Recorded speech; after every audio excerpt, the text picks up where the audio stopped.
This is a brutal reality कि जब शादी करनी होती है तो लड़कियां ये चाहती है पापा जो रिश्ता दिखाएंगे मैं देखूंगी एक बार, अगर वो रईस होगा, वो पैसे वाला होगा, मैं चली जाऊंगी।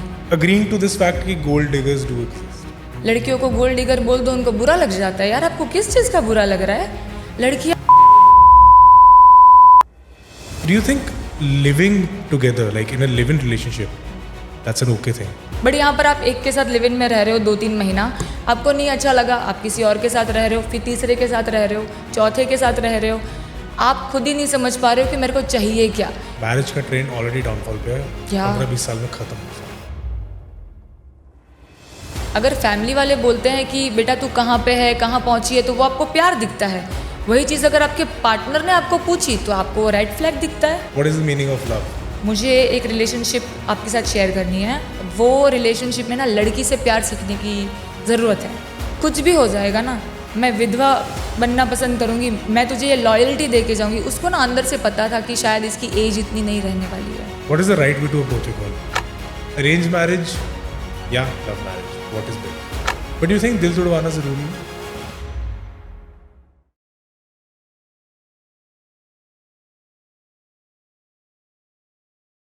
आज के पॉडकास्ट में हमने कवर किया एक ऐसा टॉपिक जो हर इंसान के दिल के बहुत करीब है, लव, रिलेशनशिप्स, इनसिक्योरिटीज। हमने डिस्कस किया कि कैसे वक्त के साथ प्यार के मायने बदलते जा रहे हैं, डाइवोर्स रेट्स क्यों बढ़ रहे हैं, और एक रिलेशनशिप को मेंटेन करने में सबसे बड़े चैलेंजेस क्या हैं। और साथ ही हमने ये भी एक्सप्लोर किया कि क्या इस कलयुग के दौर में सच्चा प्यार एग्जिस्ट करता है। एंड ऑफ कोर्स लड़कों का फेवरेट सवाल, how to approach a girl, हमने ये भी डिस्कस किया है। और इन सब इंटरेस्टिंग टॉपिक्स पर बात करने के लिए आज हमारे साथ हैं अमीशा रखोलिया जी। आप सबसे एक रिक्वेस्ट है कि आज की कॉन्वर्जेशन बहुत ही रिलेटेबल है, सो प्लीज इस पॉडकास्ट को एंड तक देखना।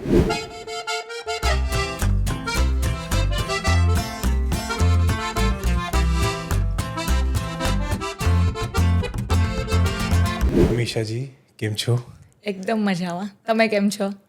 सारू छू। સારું છે। और इसी के साथ मेरी गुजराती खत्म होगी, मेरे को और मत पूछ लेना कुछ। Okay, alright, so firstly thank you so much for doing this and welcome to Punjab.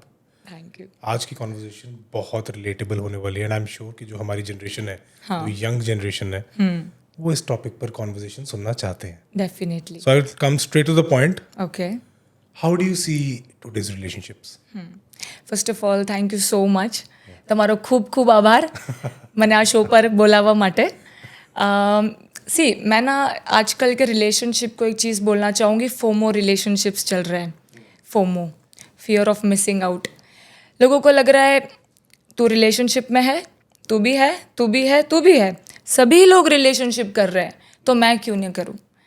सभी के चक्कर में लोगों को ये नहीं पता चल रहा है कि यार किसी का दिल तोड़ रहे हैं हम, किसी के साथ इमोशनली अटैच हो रहे हैं, आप तो निकल जाओगे, सामने वाले बंदे का क्या होगा। फोमो में चल रहे रिलेशनशिप्स आजकल। भेड़ चाल है ना, भेड़ चाल है, आपने किया अब मुझे भी करना है, मुझे भी एक्सपीरियंस करना है। What is this? They don't know the meaning of love. प्यार का मीनिंग जाने बिना ही बस उनको साथ में रहना है। वो 15 साल के बच्चे भी ना आजकल आई लव यू बोल देते हैं बहुत इजीली, और उन्हें मीनिंग शायद पता ही नहीं है। मीनिंग नहीं पता उनको। फोमो चल रहा है। What is the meaning of love?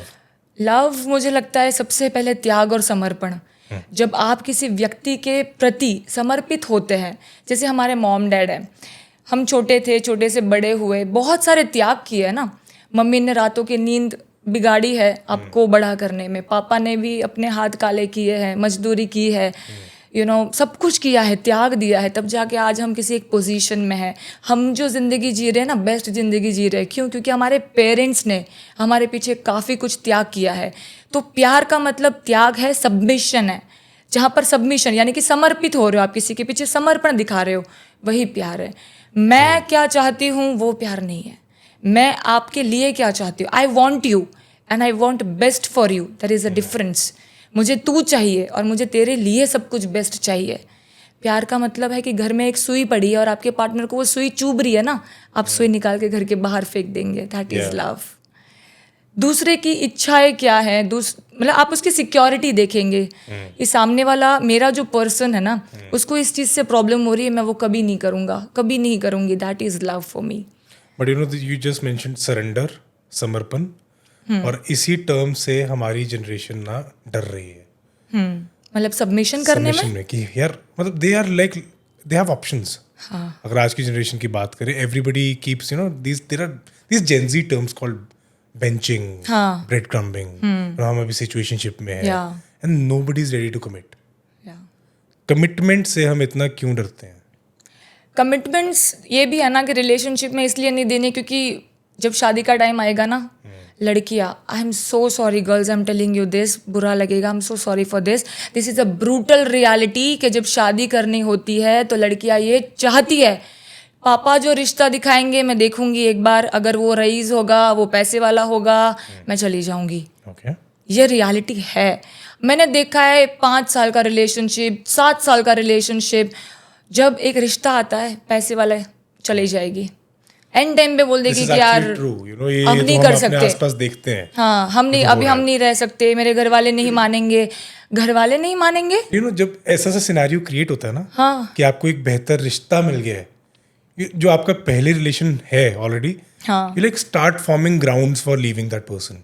Yes, मन से पहले मुकरते हैं लोग. बाद में बोलते हैं कि अब हम नहीं रह सकते. मन से तो वो पहले ही मूव ऑन हो चुके हैं. ऐसे ही वर्डिंग थोड़ी निकलती है कि यार देख ऐसा है ना कि अब मेरे फैमिली वाले नहीं मानेंगे, अब हम दोनों साथ में नहीं रह सकते, लेट्स जस्ट ब्रेकअप. ब्रेकअप तो मन में पहले से ही हो चुका है, पहले से ही मन से मुकर चुके हैं वो लोग. जो 2 महीने 3 महीने का टाइम आप लेते हो ना, वो सिर्फ आप डैमेज कंट्रोल कर रहे हो. यस, कि ठीक है कितना ज्यादा हो सकता है और मैं इसको कितना कम कर सकता हूँ या कर सकती हूँ. Yes, so you are actually like agreeing to this fact कि गोल्ड डिगर्स डू एग्जिस्ट करते हैं. बहुत बुरी है ये चीज़ ना, एक्सेप्ट नहीं होती है समाज में. लड़कियों को गोल्ड डिगर बोल दो, उनको बुरा लग जाता है. यार आपको किस चीज़ का बुरा लग रहा है? लड़कियां है, मैं खुद एक लड़की होके मैंने ये चीज़ें देखी हुई है. मेरे जिसमें से नाम नहीं लूँगी, लेकिन कोई एक लड़की आके बोलती है मुझे कि यार मेरा ना क्या हो गया कि 7 साल का रिलेशनशिप है, पर रिश्ता बहुत अच्छा आया है, सो एंड सो कुछ 7-8 करोड़ की पार्टी है, और ये जो मेरा बॉयफ्रेंड है वो तो कुछ 50-60,000 रुपीज़ अर्न करता है. अब मैं इस अपॉर्चुनिटी को कैसे मिस कर दूँ? मैंने बोला बहन तू उसके साथ 7 साल से है और अब तू ये बोल रही है कि मैं वो 5 करोड़ के जो सो कॉल्ड रिश्ता आया है, कुछ जाने समझे बिना तू वहाँ पे कूदेगी. जब तेरा वहाँ पे सक्सेसफुल नहीं होगा तो तू क्या वापस आएगी? But you just use the word opportunity. हाँ, दैट्स योर आंसर. या कि लोग एक्चुअली वो अपॉर्चुनिटी देखते हैं कि हाँ हमारे को एक बेहतर चीज मिल रही है, so we are taking it as an opportunity कि ठीक है कोई बात नहीं, we had a good time with you for maybe 5 years but I got a better opportunity. दिल तोड़ना बहुत नॉर्मल बन चुका है यार.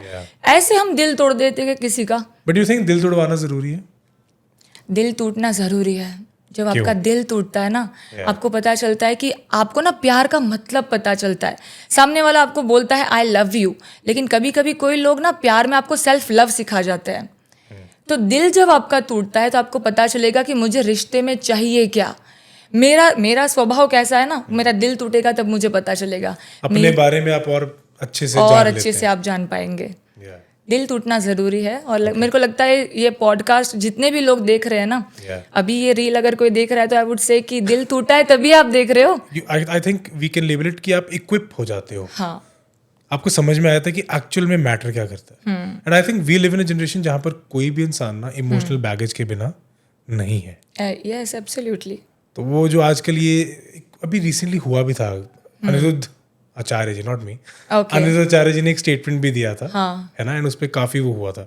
Do you think living together like in a live in relationship that's an okay thing? That's no problem. Live in relationship के कुछ advantages हैं, कुछ ड्रॉबैक्स है. एडवांटेजेस ये है कि रिलेशनशिप में आप ना एक कंपैटिबिलिटी चेक कर सकते हैं, एक दूसरे के डीपर अंडरस्टैंडिंग आपको मिल सकती है, आपका फाइनेंशियल्स आप शेयर कर सकते हैं. एक साथ आप रह रहे हो ना तो इमोशनल आप शेयर कर सकते हैं. पर ड्रॉबैक्स बहुत ज़्यादा है. आपको सोसाइटी एक्सेप्ट नहीं करेंगे, सोशल स्टिग्मा बड़े हैं वहाँ पर, समाज आपको एक्सेप्ट नहीं करेगा. मैं खुद ही हूँ ना, अगर मैं चाहूँगी कि यार कोई इंसान अगर 1 साल किसी के साथ रहकर आया है कहीं पे, तो शायद मैं तो नहीं उसके साथ रहना चाहूँगी. मुझे लगता है live in is very difficult और आई रियली डोंट इसको प्रमोट नहीं करना चाहती, क्योंकि पहले ये सब टर्म्स नहीं थे. It gives you a deeper understanding of the other person? देखिए, अगर हम मैरिज पर्सपेक्टिव से सोचते हैं ना, तो पहले क्या होता है, एंगेजमेंट होगी, एंगेजमेंट होगी और शादी का जो टाइम है, टाइम ड्यूरेशन है वो 1 साल का है, लेट्स टेक एन एग्जांपल। तो आप 1 साल के अंदर आप वैसे लिव इन करो ना। लड़की अलग रह रही है, यहाँ पर आप रह रहे हो, फिजिकल एस्पेक्ट्स को माइनस कर दो, बाकी आप रहो साथ में, that living is good. But यहाँ पर आप एक के साथ लिव इन में रह रहे हो 2-3 महीना, आपको नहीं अच्छा लगा, आप किसी और के साथ रह रहे हो, फिर तीसरे के साथ रह रहे हो, चौथे के साथ रह रहे हो, आप खुद ही नहीं समझ पा रहे हो कि मेरे को चाहिए क्या। यहाँ पर मुझे प्रॉब्लम दिखी, चलो कट नेक्स्ट, यहाँ भी प्रॉब्लम दिखी, चलो कट नेक्स्ट, ये बढ़ता चला जाएगा और एक सही इंसान की जिंदगी शायद इससे बिगड़ सकती है। तो I would not promote this live in relationship. मुझे नहीं लगता कि इसको ज़्यादा हाईलाइट हमें करना चाहिए समाज वाले, क्योंकि मैं जहाँ से आ रही हूँ गुजरात से, वहाँ पर लिव इन रिलेशन नहीं है। हमारे लिए न्यू टर्म्स है। चुपके भी नहीं है। प्यार होता है, अच्छा। प्यार होता है, लिव इन नहीं है। अगर हमें ये पता चलेगा कि कोई लिव इन में रह रहा है तो फिर उसके बायोडेटास घूमने बंद हो जाएंगे। अच्छा, बायोडेटास उसके घूमने बंद हो जाएगी, उसके साथ कोई लड़की शादी नहीं करेगी। Oh, it's like that in Gujarat. Yes, live in में हाय राम તમે આવું કરો છો, it's like this. I think that is the general notion everywhere in India, majority. But marriage की बात कर रहे हैं हम जैसे अभी, क्योंकि हम लिव इन को मैरिज से ही रिलेट कर रहे हैं, राइट? तो हमारे बुजुर्ग ऐसा कहते थे कि मैरिज एक वो लड्डू है जो खाए वो भी पछता है, जो ना खाए वो भी पछता है। तो खाकर पछता लो। पछताना तो है ही है। सही है। But my question to you is, arrange marriage या love marriage, what is better? See, आजकल ना बहुत गैम्बल चल रहा है अरेंज मैरिज में। आई वुड लाइक टू से वन एग्जाम्पल कि मुझे एक दिन एक DM आता है एक औरत का, जहाँ पर वो बोल रही है कि 7 years पहले उसकी शादी हुई एंड शादी करते टाइम पे उसे नहीं पता था कि उसके हस्बैंड के दोनों किडनीज जो है वो ट्रांसप्लांट की हुई है। उसे नहीं पता था ये चीज़। तो शादी हुई, विदाई के टाइम पे ग्रूम की सिस्टर ऐसे बोल रही है कि भाई तूने मेडिसिन ले ली क्या? तो ब्राइड सोच रही है कौन सी मेडिसिन। फिर सब कुछ ख़त्म हुआ। 2-3 दिन के बाद में जो दुल्हा है वो बताता है अपनी ब्राइड को कि भी मेरे तो दोनों किडनी ट्रांसप्लांट की हुई है, मेरी अभी भी मेडिसिन चल रही है। इट्स बिन 7 days, उसकी अभी भी मेडिसिन चल रही है। उसके बाद में उसके हस्बैंड ने उसको अटेंशन देना बंद कर दिया, उसको केयर देना बंद कर दिया, सब कुछ। और उसकी प्रेगनेंसी भी रही, 2 बच्चे हैं अभी। मारना पीटना, डोमेस्टिक वायलेंस, ये सब कुछ हो रहा है। तो अरेंज मैरिज में ये है कि आपको कौन सा लड्डू चखने मिलेगा ये नहीं पता आपको। और भी बहुत सारे ऐसे केसेस हैं जहाँ पर नहीं बताया जाता है। अगर आपकी आंखों में कोई प्रॉब्लम है, मुझे लगता है why are you hiding such things? आप किसी को ला रहे हो अपने घर पे, उसको बताओ ना कि आपको क्या क्या प्रॉब्लम है, आपको फिजिकली क्या क्या प्रॉब्लम है। बेनिफिट ऑफ डाउट भी दे देते ना कई बार कि ठीक है बाद में जाके बता देंगे। हाँ, पर क्यों किसी की ज़िंदगी ख़राब करनी है? जब आपको पता है मेरे शरीर में इतनी तकलीफ़ें हैं, उसको बता दो ना। बताना ज़रूरी नहीं समझते। फिर सामने वाला इंसान का आपको स्टेट ऑफ माइंड पता है कि वो कितना इमोशनल है, वो उस चीज़ को सह सकता है कि नहीं सह सकता है। तो don't cheat. I really don't think so you should cheat in a relationship. Love marriage is better? Love marriage में देखो, एक 0 से 10 की स्केल है। लव मैरिज में आप क्या करते हो, 0 से आप ऑलरेडी 10 के स्केल पे हैं रिलेशनशिप में। जब आपकी शादी होती है तो 10 के बाद 11 नहीं है, 10 के बाद आपका नीचे नीचे नीचे है। लेकिन अरेंज मैरिज में एक चीज़ अच्छी है ना कि 0 से स्टार्ट करते हैं आप, फिर 1, फिर 2, फिर 3, फिर 4। Get to know each other. Get to know each other, आप एक दूसरे को जान रहे हैं। सिर्फ ड्रॉबैक इतना है कि आपको उसके लिए सब कुछ जानना पड़ेगा कि मैं जिससे शादी कर रहा हूँ उस इंसान का नेचर कैसा है, उसके टर्म्स एंड कंडीशंस तो नहीं यूज़ करूँगी मैं वर्ड, पर जब भी आप किसी से शादी करते हो ना, तो मेरे को लगता है एक table talk interview kind of नहीं, पर आप बैठे और बैठ कर ना ये डिस्कस करो किसी हम दोनों ना ट्रांसपेरेंसी रखते हैं। मैं अपना सारा पास्ट तुझे बताऊंगा, तू भी अपना सारा पास्ट बता। हम दोनों एक फ्रेंड्स की तरह एक ये कॉन्वर्जेशन लेकर लीड करते हैं। धीरे धीरे आप उसमें आगे बढ़ो और सामने वाले को आप पूछो कि तेरी ना 5 चीज़ें ऐसी बता जो तू बिल्कुल भी लेट गो नहीं करेगी, और 5 ऐसी बता जो तू लेट गो कर सकती है। सामने आप भी अपनी लिस्ट दो और फिर उसको देखो, समझने की कोशिश करो क्या वो मैच हो रहा है। अगर मैच हो रही है, अगर 2-4 चीज़ें मैच नहीं होती है विच इज़ फाइन, आप उसको आगे जाके अच्छे से कर सकते हो। पर आई थिंक अगर आपको अरेंज मैरिज करना है ना, तो एक लिस्ट आपके पास होनी चाहिए कि आप क्या क्या करोगे, क्या क्या नहीं करोगे। ये टर्म्स एंड कंडीशन नहीं है, पर एक प्यार से एक ये म्यूचुअल डिस्कशन है। जैसे मुझे रीडिंग करना बहुत पसंद है, अगर मेरा पार्टनर मुझे ये कहता है तू रीडिंग बाद में कर, पहले तू ये काम कर। मेरी हॉबी है अगर कोई, वो हॉबी के लिए जो हॉबी का मेरा टाइम है 6 to 7, अगर उसमें ये बताया जा रहा है बार बार कॉन्स्टेंट मेरी हॉबीज़ को मारा जा रहा है, तो फिर वहाँ पर आप रिलेशनशिप कंटिन्यू नहीं कर सकते, राइट? तो मुझे लगता है love marriage and arrange marriage दोनों ही चीज़ें खतरे में ही है। हमारे इकोसिस्टम में चीटिंग चल रही है। अरेंज हो चाहे लव हो, एक लकी लड्डू भी है। आई थिंक अगले 10 साल में भी 15-20 साल बाद, I don't know, I might be wrong, marriage का ट्रेंड ऑलरेडी डाउनफॉल पे है। 15-20 साल में खत्म हो सकता है। खत्म हो सकता है यार। किसी का अभी मन ही नहीं करेगा शादी करने अभी है ना, वो बहुत सारे स्टेजेस होते हैं रिलेशनशिप में, आखिरी स्टेज है अब मुझे शादी ही नहीं करनी किसी से। दिल हारे हुए लोग इतने हैं क्या? है समाज में है एक्चुअली, बहुत दिल क्योंकि टूटा इतनी ठोकरें खा चुके हैं ना लोग कि मतलब धोखा हर जगह पे। कोई भी रिलेशन आपका वर्क नहीं करता। आप वो इमोशनल बैगेज क्या है, वो यही है कि आपने एक रिलेशन से ट्रॉमा लिया, हाँ, उसको आपने डाइजेस्ट कर लिया, आपने चलो कहा कोई बात नहीं, let's go for another one. Yes, आपने दूसरी जगह गए, वहां से फिर आपको इमोशनल बैगेज मिला। आप कितनी बार लोगे? There has to come a saturation जहां पर आपको लगेगा कि यार बकवास है सब, प्यार जैसी कोई चीज नहीं होती। एंड मतलब ऑनेस्टली हमारी जनरेशन उस तरफ जा रही है, हाँ, जहां पर उनका विश्वास मैरिज से उठ रहा है, क्योंकि marriage is not just about two people, it's about responsibility. Yes, ठीक है, it's a big responsibility and उस रिस्पॉन्सिबिलिटी में एक कमिटमेंट आती है। जो कमिटमेंट देने के लिए, जो मैंने शुरू में बात करी थी, वो कमिटमेंट देने के लिए शादी की लोग डरते हैं। लोग डरते हैं। Hey, sorry for interrupting in the middle of the podcast, but अगर आपको मज़ेदार कॉन्वर्जेशंस, अनहर्ड कहानियाँ और रियल लोगों की रियल बातें सुनना पसंद है तो हमारे चैनल को सब्सक्राइब ज़रूर करना। और अगर आपको सिर्फ सुनना पसंद है तो हमारे इस पॉडकास्ट का ऑडियो एक्सपीरियंस Spotify पर अवेलेबल है, तो वहाँ भी फॉलो कर लो सो दैट हम कहीं भी कभी भी जुड़ सकें। Now please watch and enjoy the episode. मुझे लगता है कि रिलेशनशिप टूटने की वजह, मेजर रीजन ये है ना कि हम इसे एक अंडरस्टैंड करते हैं एक पैटर्न से। स्टेज नंबर 1 ऑफ रिलेशनशिप, हर एक के लाइफ में स्टेज नंबर 1 आएगा जहाँ पे ना लवी डवी चीज़ें चल रही है। अगर आप नहीं खाएंगे तो मैं भी नहीं खाऊंगा, आप वहाँ नहीं जाएंगे तो मैं भी वहाँ पर नहीं जाऊंगी, लवी डवी चीज़ें चल रही है। आप रात को 12 बजे भी घर पे आएंगे ना, मैं आपका इंतजार करूंगी, हम दोनों साथ में खाएंगे। यानी 24 घंटे आपको साथ में ही रहना है। स्टेज नंबर 1, सभी ने ये चीज़ महसूस की होगी। और ये जो फीलिंग है ना, बहुत अच्छी फीलिंग होती है, जहाँ पर आपको हर बाजू से, हर तरीके से टेंशन मिल रही होती है। उसके बाद आता है स्टेज नंबर 2। स्टेज नंबर 2 में जिन जिन लोगों ने कंफर्ट दिया है ना रिलेशनशिप में, मैंने टेबल पे खाना रख दिया है और मुझे थोड़ी सी नींद आ रही है ना, तो मैं सो रही हूँ, आप खाना खा लेना, स्पेस दी एक दूसरे को। And it's about understanding. तो जिन जिन रिलेशनशिप में स्टेज नंबर 2 में जो रिश्ता टिक गया, वो पूरी जिंदगी टिक गया।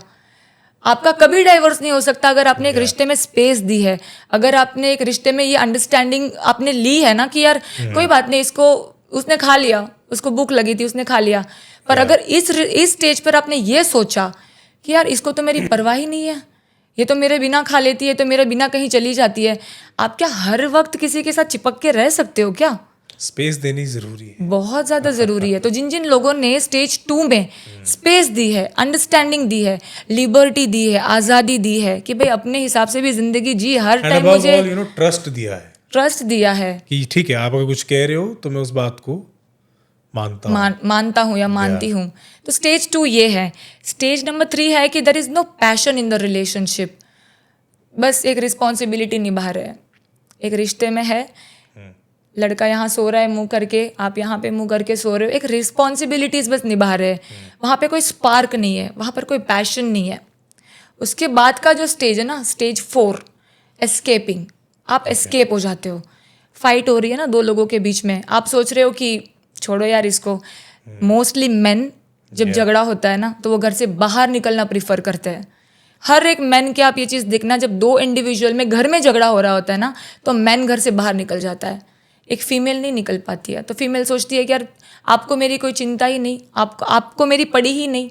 लेकिन साइकोलॉजी अलग है दोनों की। एक लड़के का ब्रेन की वायरिंग अलग है, एक फीमेल की वायरिंग अलग है ना। सेफ जोन ढूंढते हैं फिर उसके बाद एस्केप हो जाते हैं, उनको फर्क ही नहीं पड़ता। सेफ जोन की ठीक है यार, यहाँ पे मैं I can be my self I can think about कि क्या हुआ. क्योंकि आर्ग्यूमेंट एक ऐसा स्टेज होता है ना जहाँ पर दोनों की वायरिंग अलग है. सबसे पहले मेन की वायरिंग अलग है, फीमेल की वायरिंग अलग है. झगड़ा हो रहा होता है ना, तो मेन को ये होता है कि वो अपनी केव में जाना पसंद करते हैं, चुप रहना पसंद करते हैं. उनको ये नहीं चाहिए कि तू कंटिन्यूसली बोल बोल बोल बोल बोल. पर एक female, you need to understand कि एक फीमेल को जब झगड़ा होता है तो वो यही चाह रही होती है कि उसका मेल पार्टनर उसको सुने. वो नॉन स्टॉप बोलती जाएगी, बस आप उसको सुनो. यहाँ प्रॉब्लम सच में सॉल्व हो जाएगी, आप उसको सुनो. बस. एक मैन जब एक बेस्ट लिसनर होता है ना, रिलेशनशिप बचती है. पर एक फीमेल को भी समझना पड़ेगा ना कि यार वायरिंग अलग है, तो वो जब झगड़ा होगा तो वो चुप रहना पसंद करता है. होता है. कितना सुन लेगा एक बंदा? एक इंसान उतना ही सुन सकता है ना जब उसको भी समझ में आ रहा है कि अगला भी मेरा पॉइंट समझ रहा है. हाँ, आप कॉन्स्टेंटली सुनाई जाओगे तो फटेगा ना एक दिन. तो वो फटेगा. पर सुनने का ये नहीं है ना कि आप अपने मेल पार्टनर को किसी और पार्टनर के साथ कंपेयर करो. करते हैं लोग. हाँ, करते हैं. तू इतना कमाता है, सामने वाले का देख, उसका बॉयफ्रेंड देख तेरे से ज़्यादा करता है, उसके लुक्स देख तुझसे ज़्यादा है. मैं हर एक मैन को ये कहूँगी, जब आपकी फीमेल पार्टनर आपको ये कहे ना कि वो ज़्यादा अच्छा है, वो ज़्यादा अच्छा करता है, उसकी एबिलिटीज़ अच्छी है, उसकी पोटेंशियलिटी ज़्यादा अच्छी है, have your self respect as a man. ऐसे रिश्ते में प्लीज़ मत रहना. क्योंकि एक स्त्री, मैं स्त्री हूँ ना, मैं जानती हूँ, एक स्त्री जब कंपेयर करती है ना तो वो प्यार नहीं करती. एक स्त्री प्यार में ऐसी होती है कि वो बंदा जैसा भी है, जितनी मर्जी उसको जिंदगी में शरीर में तकलीफ है, कुछ ऑपरेशन हो गया होगा, कुछ भी सर्जरी हुई होगी, वो उसको अपनाएगी. वो ना सूखी रोटी खा के सो जाएगी. लड़कियां प्यार में ऐसी होती है. लेकिन अगर वो कंपैरिजन कर रही है, प्लीज मैन, डियर बॉयज, बाहर निकलो उस रिलेशनशिप से. Have your self respect. तो जितने लोग मैंने एज मेन देखे, I have seen men to be very simple. हाँ, दे डोंट क्रेव एनीथिंग. उनको बस प्यार से बात कर लो. शांति चाहिए. प्यार से बात कर लोगे ना, इतना ही बहुत है. हाँ, ठीक है. बट अक्सर हम एक चीज सुनते हैं कि लड़कियों को समझना मुमकिन नहीं है. It's an impossible task. So आज एक लड़की मेरे साथ है. So I am going to ask you this. हाँ, what does a girl actually crave in a man? हाँ. पहले ना मैं एक पॉइंटर की बात कर देती हूँ. जैसे मैंने आपको कहा कि एक मैन की वायरिंग और एक फीमेल की वायरिंग अलग है. दोनों की सोचने की पैटर्न अलग अलग है. पर man and women, they both think that कि we are suppose to be same, but they are suppose to be different. उनका जेंडर अलग है, उनका सोचने का तरीका अलग है, सब कुछ अलग है, तो वो अलग ही रहेंगे. जैसे कि एक फीमेल एक मैन को एक वीडियो गेम गिफ्ट करती है, तो मैन उस वुमेन को ना 1 पॉइंट देगा. जब वुमेन उसको 10 वीडियो गेम्स देगी ना, तो वो मैन उसको 10 पॉइंट देगा. अभी हम ऑपोजिट लेते हैं. जब एक मैन एक फीमेल को एक रोज देगा, एक गुलाब, उसको 1 पॉइंट मिलेंगे. आप गुलदस्ता भी दे देंगे ना तो भी आपको 1 ही पॉइंट मिलेगा, आपको 10 पॉइंट नहीं मिलेगा. मैन एंड वुमेन दोनों की वायरिंग अलग है. फीमेल इमोशनली क्रेव करती है, तू बस मुझे सुन, और कुछ नहीं चाहिए. फीमेल्स को और कुछ नहीं चाहिए. फीमेल्स को जस्ट एक रिस्पेक्ट चाहिए. Respect in a long term. जैसे कि उसको ना ऐसा बंदा चाहिए कि ऐसे नहीं है कि वो सिर्फ मुझे रिस्पेक्ट करे. एक सर्वेंट खड़ा है ना, तो वो सर्वेंट के साथ कैसे बात कर रहा है. Absolutely. वो विजन से रिस्पेक्ट को चेक करती है. एंड एक कपिल शर्मा शो पर ना बोला भी गया था, आई गेस सलमान खान के फादर ने बोली थी कि एक अच्छे इंसान की ना पहचान वहां से होती है उसका नौकर कितना पुराना है. क्योंकि जितना पुराना आपका नौकर है ना, वो आपके साथ टिका इसीलिए हुआ है क्योंकि आप एक अच्छे इंसान हो. एब्सोल्युटली. आप उसका भी ध्यान रख रहे हो. हाँ, तो ये चीज मैटर करती है. तो women only crave for emotional attention. उसको रिस्पेक्ट चाहिए, उसको लवी डवी चीज़ें चाहिए यार. उसको ये नहीं समझ आता. मैन टेक्नोलॉजी होगी ना, उस पर बेस्ट होगा. कार चलाना उसको पसंद होगा. पर विमेन पूरी अलग है. उसको चाहिए आप 2 घड़ी मुझसे बात करो, मैं कुछ बोलती हूँ तो प्लीज़ आप सुनो. यही चाहिए उसको. बस प्यार दो, उसको रिस्पेक्ट दो, उसको सुनो. और विमेन को कुछ नहीं चाहिए. आपको क्या चाहिए? Me in a man? Oh my god. मुझे एक मैन में चाहिए कि एक बेस्ट क्वालिटीज़ होनी चाहिए. मैं पर्सनली एक ऐसी लड़की हूँ, मैं क्वालिटीज़ से अट्रैक्ट होती हूँ. मेरे लिए लुक्स इतने मैटर नहीं करते हैं. एक वुमेन होके मैं ये चीज़ जानती हूँ कि जब मेरी 0 से 10 की स्केल में अगर मैं 5 पे हूँ, तो मुझे मेरा इंसान 8 या 9 पे चाहिए. मैं अगर अपने से नीचे से हूँ ना, अगर करियर वाइज अब मेरी ना सोचने का तरीका थोड़ा सा चेंज हुआ है, तो मैं ये सोचती हूँ कि एक हेल्दी एंड सक्सेसफुल रिलेशनशिप के लिए Yeah. विमेन को ऐसा लड़का चूज करना चाहिए जो थोड़ा सा उससे ऊपर है. Okay. हर एक चीज में इक्वालिटी नहीं होती है. Yeah.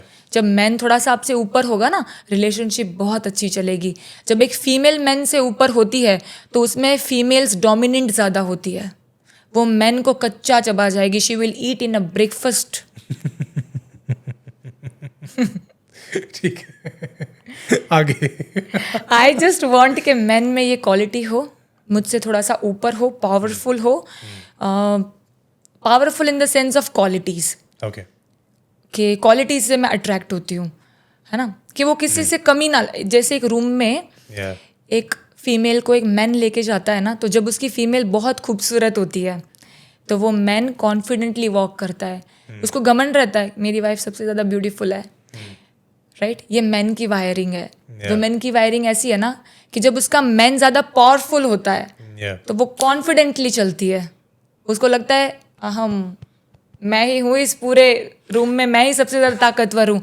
मैन की ताकत वुमेन को ताकतवर बनाती है, लेकिन एक वुमेन की ताकत मैन को कहीं ना कहीं ताकतवर नहीं बनाती. Okay. क्योंकि How's that? समाज उसको इस वे में लेकर, तू तेरी बीवी की रोटी खा रहा है. ये चीजें हम सुनते हैं. Yeah. तो मुझे लगता है कि इसको ज़्यादा कॉम्प्लिकेटेड ना बनाते हुए, एक विमेन को वो कितनी भी पावरफुल हो, आप अपने से थोड़े ज़्यादा पावरफुल इंसान के साथ ही शादी करो, Yeah. सही रहेगा. But I think in a relationship 3 चीजें हैं जो होनी चाहिए. One is mutual respect. Obviously ठीक है कि क्योंकि अगर रिस्पेक्ट नहीं तो प्यार गया. हो ही नहीं सकता.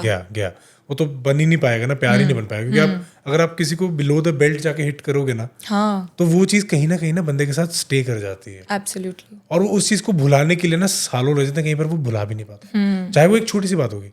अक्सर कहते हैं ना कि जुबान आपकी छोटा सा टुकड़ा है, बड़ा काम ये तीर का करती है. तीर का करती है. ठीक है. तो mutual respect is very important.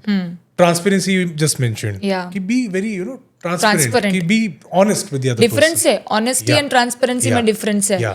Honesty is कि मैं ना कैफे में बैठी हूँ, इज ऑनेस्टी. मैं Yeah. ऑनेस्टली बता रही हूँ कि मैं कैफे में बैठी हूँ. ट्रांसपेरेंसी इज मैं कैफे में बैठी हूँ, वहां पर राम भी है, वहां पर श्याम भी है, Yeah, मैं उनके साथ बैठी हूँ. That is a transparent moment. absolutely. Transparent रहो. सही है ना. एटलीस्ट अगले बंदे को ट्रस्ट है आप पे. उसके बाद वो आपको हर वक्त शक की नजर से नहीं देख रहा. ये these आपको two- पता है Yeah. आजकल ना ट्रांसपेरेंसी को और ट्रस्ट इश्यूज को, there is a thing name transparency versus trust issues. Okay. ये चीज़ कैसी है कि आजकल के इकोसिस्टम में लॉयल्टी नहीं है. राइट. ये हम सब There you एग्री go. कर रहे There you हैं. go. इकोसिस्टम ही ऐसा बना है कि लॉयल नहीं है. देखो Yeah. आप एक पार्टी में जा रहे हो जहाँ पर 5 कपल है, आपको पता है उसका ना इसके साथ अफेयर चल रहा है, इसका ना इसके साथ अफेयर चल रहा है. आप ऑब्वियसली थोड़े तो इनसिक्योर होंगे ना. आपको डर रहेगा ना कि मेरे साथ ये ना हो, मेरा एक पार्टनर funny ये story- चीज़ ना एक करे. funny story सुनाता हूँ. I was at a wedding. Okay. ठीक है. एंड मुझे याद नहीं किसकी शादी थी, मतलब मैं किसी के साथ गया था. So we were like standing bunch of boys, okay. वो जयमाला नहीं वरमाला चलती है. हाँ. तो लड़की और उनकी वरमाला चल रही थी. मेरे आसपास 3 लोगों ने बोला कि भाई हमारा उसके साथ सीन रह चुका है, उस लड़की के साथ. ओ, रहता है. इकोसिस्टम ही ऐसी एंड आई बिल्ड वाज हुई है. Like my God. अभी लड़के को नहीं पता होगा हाँ. कि यार जिनके सीन इसके साथ रह चुका है वो भी इसी शादी में घूम रहे हैं. एक्स आ रखे हैं, एक्स आ रखे हैं हमारी शादी में खा पी रहे हैं. खा पी रहे हैं. You don't know this is actually how doomed we are. मतलब इतना बुरा हाल हो गया है कि हमारे को ये भी नॉर्मल लग रहा है कि ठीक है, इट्स ओके. बॉडी काउंट हाँ, is such a normal thing these days. Normal things हो गई है. और कितना with confidence people are like what is your body count. There have been Flex कर instances. रहे हैं. There have been instances when girls have come up to me and asked me कि तेरा body count क्या है. And I'm like what? Things को बहुत ज़्यादा नॉर्मल बना दिया गया है. Yeah. जैसे मैं आपको बोल रही थी ना कि ट्रांसपेरेंसी के, जैसे मैंने आपको Yeah. बोला कैफे में मैं इतने लोगों के साथ बैठी हूँ. राइट. ये ट्रांसपेरेंसी है. तो आजकल ना क्या हो रहा है कि इकोसिस्टम ही ऐसी है. अगर मैंने अपने पार्टनर को ऐसे बताया कि मुझे बस इतना चाहिए कि तू ट्रांसपेरेंट रहे, तू जहाँ जा रही है ना मुझे सिर्फ बता दे, तू तेरा लोकेशन मुझे शेयर कर दिया कर. तो ये ट्रांसपेरेंस, बंदा आपसे ट्रांसपेरेंसी चाह रहा है, लेकिन रिलेशनशिप में उसको ट्रस्ट इशू बना दिया है. अगर आज मेरा पार्टनर मुझे ये कहता है ना कि तू लोकेशन भेज देना, तू मुझे ये बता देना कि तू कितने बजे आएगी, कितने बजे जाएगी, तो सामने वाला उसको ट्रस्ट इश्यू बना लेता इट है। इज बीइंग मिसरेड हाँ, कि और वो आपको ट्रस्ट और ट्रांसपेरेंसी में एक जो फाइन लाइन है वो आपको समझ में नहीं आ रही। अगर फैमिली वाले बोलते हैं कि बेटा तू कहाँ पे है, कहाँ पहुंची है, तो वो आपको प्यार दिखता है। Yeah. वही चीज अगर आपके पार्टनर ने आपको पूछी तो आपको वो रेड फ्लैग दिखता है। अरे भाई, प्यार करता है वो, आपकी परवाह करता है, तभी तो पूछता है कि जहाँ भी जा रही है मुझे बता के जा। गर्ल्स ने ये चीज़ों को ज़्यादा ओवर रेटेड शायद कर दिया है कि रेड फ्लैग कर दिया है कि तुझे ये इतना क्या दबाव में रखता है, इतना क्या तेरे पे लोकेशन हर मांगता चीज ही है। रेड फ्लैग है। कैसे वैसे होते क्या रेड फ्लैग्स? रेड फ्लैग्स लड़की के हिसाब से लड़की के हिसाब से मेरे को लगता है कि कंट्रोलिंग नेचर। Okay. जब एक इंसान किसी लड़की को या फिर लड़की भी कंट्रोलिंग हो सकती है आजकल, तो हम किसी को नहीं बोल सकते जेंडर बेस्ड थिंग्स। मुझे लगता है कि वो पोजेसिवनेस कई बार कंट्रोलिंग में कन्वर्ट हो जाता हाँ, controlling in the sense of कि मैं जैसे बोलूँगा ना तुझे वैसे ही करना है। है। तेरी ऑफिस रिनोवेट हो रही है तो एसी मेरे चॉइस का ही लगेगा। मतलब एक कंट्रोलिंग है, उसका खुद का कोई ओपिनियन नहीं मायने रखता। सबसे बड़ा रेड फ्लैग है कि अगर आपको रिलेशनशिप में कंट्रोल किया जा रहा है ना, आपके ओपिनियन मायने नहीं रखते, आप वहाँ पे खड़े हो नहीं खड़े हो कुछ फर्क ही नहीं पड़ता। पहला कंट्रोलिंग हो गया। Controlling. Yeah. Second thing is superior inferior concept आजकल चल रहा है। किसी भी इंसान को अगर ये है ना कि मैं ही सब कुछ हूँ इस रिश्ते में, सामने वाले के पॉइंट ऑफ व्यूज को वो मायने नहीं रखता, मैं सुपीरियर हूँ, जैसे मैं बोलूँगा वैसे ही होगा, तो सुपीरियर इन्फीरियर भी चल रहा है आजकल। लड़कियाँ स्पेशल कर रही है कि अगर वो ज़्यादा कमा रही है ना तो वो अपने मेन को इन्फीरियर समझती है। ज्यादा कमा भी रही हैं, प्लस अगर कमा भी रही हैं वो, if not in a relationship, मैं जनरल नोशन में बात कर रहा हूँ, दैट्स गुड। एक सेल्फ ऑफ कॉन्फिडेंस आता है, बट वो कॉन्फिडेंस के साथ एक एरोगेंस भी आता है। एरोगेंस लड़कियों को कैसे बोलूँ, पर एरोगेंस तो है, आ जाता है ना। Like us men, like when we earn, there is a sense of pride for sure, but with that sense of pride there is another thing कि यार इस पैसे का मैं घर पर क्या कर सकता हूँ। आप ब्रेड अर्नर हो, आप कि प्रोवाइडर मैं हो। अपने लिए से ज्यादा अपने माँ बाप के लिए, अपने पार्टनर के लिए, अपने बच्चों के लिए मैं क्या कर सकता हूँ। एग्जैक्टली। और एक लड़की जब कमाएगी उसको होगी अपने मैं लिए अपने ऊपर रखेगी। क्या कर सकती हूँ। ये एक जनरल डिफरेंस मैंने नोटिस किया है। ये पहले से चलता आ रहा है। या जब से ह्यूमन काइंड में लड़कियों ने कमाना शुरू किया है ना, तब से वो जो कमाएगी वो अपने पास रखेगी, लेकिन फैमिली का जो भी होगा, मतलब उसके भाई का होगा या फिर उसके हस्बैंड का होगा, उसमें से वो शेयर लेगी। हस्बैंड में स्पेशली ये होता है कि शादी के बाद ऐसे होता है कि सैलरी आ रही है तो वो अपने पास रखेगी, पर मैन ऐसा नहीं है। जो भी सैलरी आएगी वो घर पे ही जाएगी, जो भी इनकम आ रही है वो घर पे ही जाएगी। वो ब्रेड अर्नर है ना, वो अपने आप को प्रोवाइडर मानता है कि मुझे ही तो करना है। लेकिन फीमेल्स के लिए ऑप्शन है कमाना, करना है तो करो वरना कुछ नहीं। या लेकिन यही स्त्री फिर फेमिनिज्म का झंडा गाड़ती है। ट्रू। ये सारी चीजें चल रही है। How much do you think feminism is right? सिर्फ See, there's मेरे a difference लिए between equality and feminism. हाँ। Let's make that clear. I don't have a problem with equality. Equality is a good thing. It should be there. But एक sometimes man भी yeah. Feminist हो सकता है। See we need to understand there is a difference between man and a women, right? कि अगर मुझे कोई सामान उठाना है यहाँ पर 10 किलो का, तो शायद मैं नहीं उठा सकती हूँ, मुझे उसके लिए आपकी हेल्प लेनी पड़ेगी, and there is That's a nothing wrong in God-made. That. That's a God-made difference. हाँ, Yeah. आपको फिजिकली बहुत स्ट्रांग बनाया गया है। लाइक वेट लिफ्टिंग करना है तो मैं ये झंडा नहीं गाड़ सकती फेमिनिज्म का, अरे मैं भी कर सकती हूँ, सभी लोग इक्वल है। नो, डिफरेंस रहेंगे। आप पैसों में शायद कर सकते हो कि यार देख तेरा मेरा हम दोनों ना मिलके देख लेंगे, ये चीज़ सही है। Yeah. पर हर एक चीज़ में आजकल इक्वालिटी आ गई है। मैं क्यों सहूँ? अगर नहीं सहोगे तो रिश्ता टूटेगा, सहना पड़ेगा। हमारे माँ बाप ने भी बहुत सहा है, तभी जाके हम इतने बड़े हुए हैं। और क्या उनके बीच में प्रॉब्लम्स नहीं आई थी? Yeah. हमने छोटे से बचपन से अभी तक बड़े होते हुए देखा है मॉम डैड को, Yeah. बहुत सारे प्रॉब्लम्स आए, हमारी नज़रों से देखा है माँ बाप का रिलेशनशिप, फिर भी वो लोग रह रहे हैं ना। मम्मी अब बहुत सारी चीज़ें सह रही है पापा की, और पापा खुद भी सह रहे हैं मॉम का। मॉम जो नॉन स्टॉप बोलती रहती है ना मॉम, पापा ने बड़े दिल रख के उसको सहा है। Yeah. ऐसा बहुत कम लोग सोचते हैं। बट एक रिलेशनशिप टूटने का कारण आज की डेट में क्या है? अभी जो मेजर कॉज चल रहा है? जैसे पहले मैंने आपको एक चीज़ बताई थी कि स्टेजेस चल रहे रिलेशनशिप के, तो मैंने आपको 4th स्टेज बताया था कि दूसरे स्टेज में ये रहता है कि आप कंफर्ट देते हो एक दूसरे को, है ना, पूरी जिंदगी वो कंफर्ट टिक गया तो टिक गया। 3rd स्टेज आता है कि there is no passion, responsibility निभा रहे, बस बात खत्म। 4th नंबर एस्केपिंग है कि आप भागते हो, दूर भागते हो।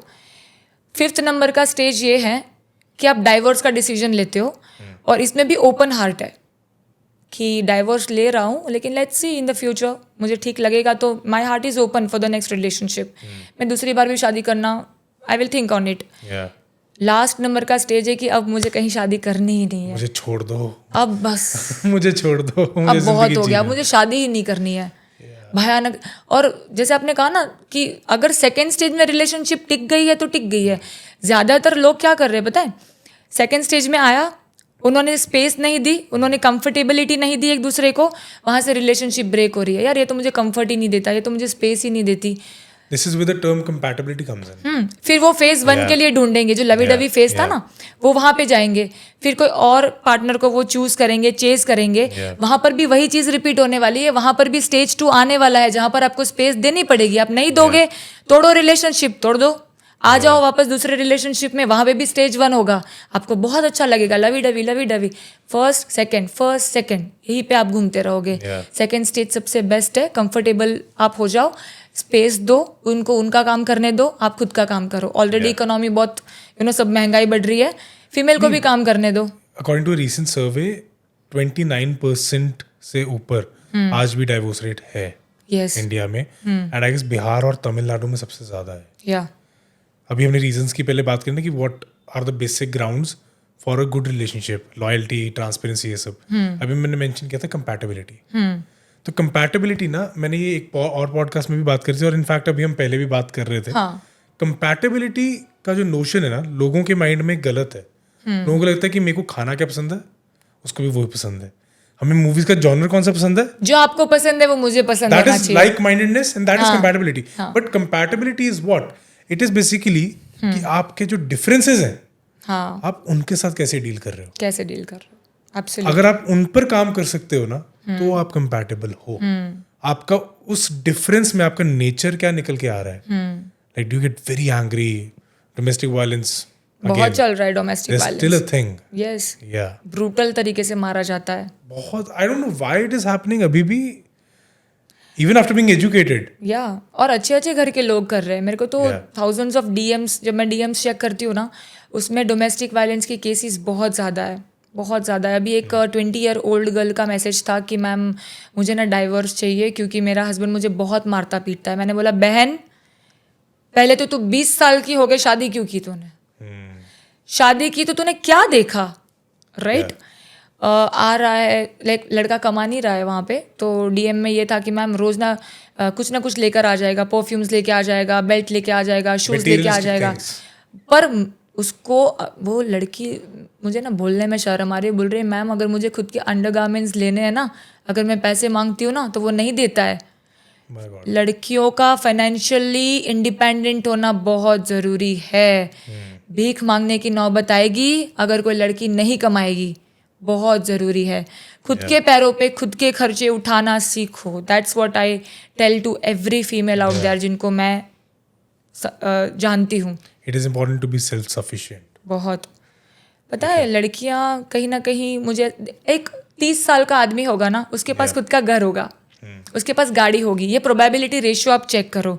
लेकिन एक 30 साल की औरत होगी ना, उसके पास घर नहीं होगा, उसके पास खुद की गाड़ी नहीं होगी। हाँ है, फीमेल्स भी बहुत पैसे वाली बनी है, पर ये मैं नॉर्मल लाइफ की बात कर रही हूँ, रेशियो वाइज बात कर रही हूँ। तो पता है क्यों नहीं है?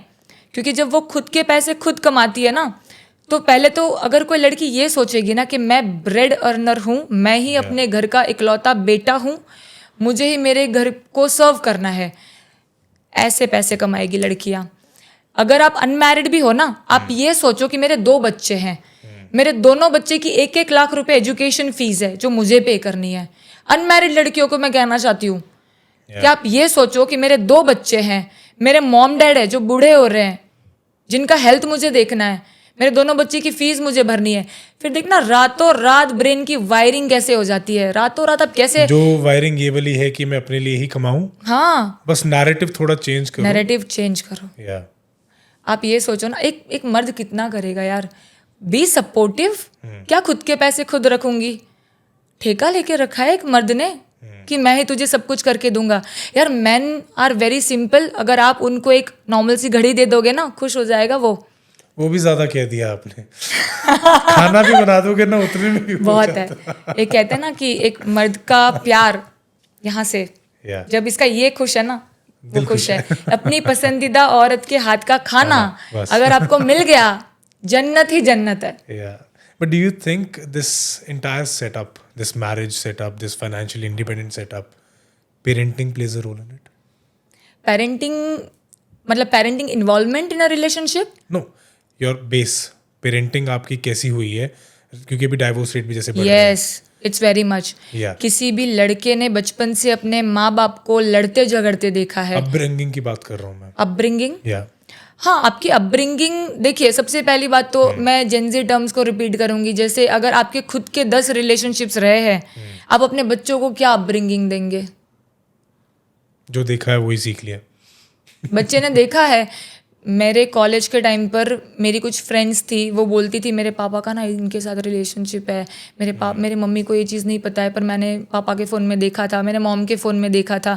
पेरेंट्स तो खुद ये सब कुछ कर रहे हैं, आप क्या ही अपब्रिंगिंग देंगे अपने बच्चों को? एक्स्ट्रा मैरिटल फेज में एक्स्ट्रा मैरिटल अफेयर्स बहुत चल रहे हैं।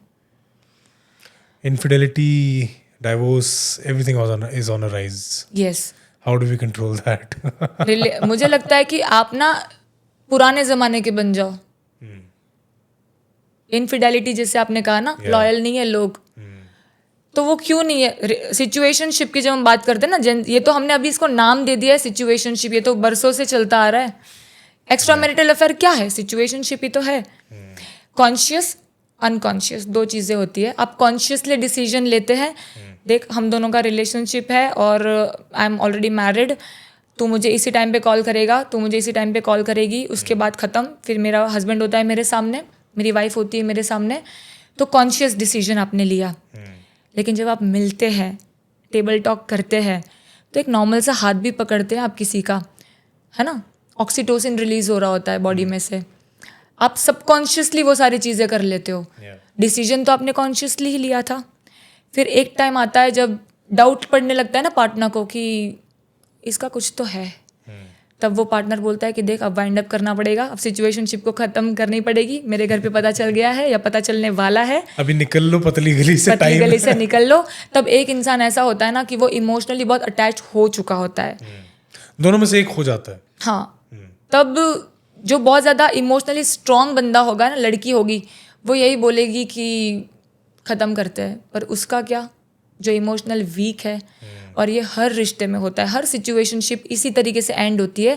सिचुएशनशिप कभी भी सक्सेसफुल नहीं होती, कभी भी नहीं, नेवर एवर। आप अनमैरिड हो, आप मैरिड हो। Don't you think extra marital affairs is also reason for divorce rates?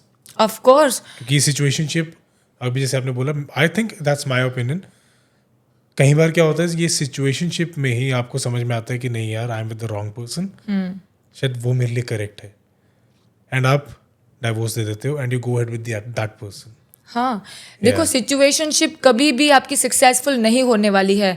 जो लोग अभी सिचुएशनशिप में है ना, आप किसी की ज़िंदगी क्यों बर्बाद करते हो यार? सामने वाले का आपको पता है वो कितना इमोशनली अटैच हो जाएगा आपसे, बद्दुआएं लगेगी, आपको अंदर से पता है। अगर आपने बात करी हुई है ना कि हमारी शादी नहीं हो सकती है, पर आपको ये चीज़ समझनी पड़ेगी कि सिचुएशनशिप में आपको इमोशनल अटैचमेंट हो ही जाती है, क्योंकि एक ऑक्सीटोसिन हार्मोन आपका रिलीज हो रहा है, धीरे धीरे आप अटैच हो जाते हो।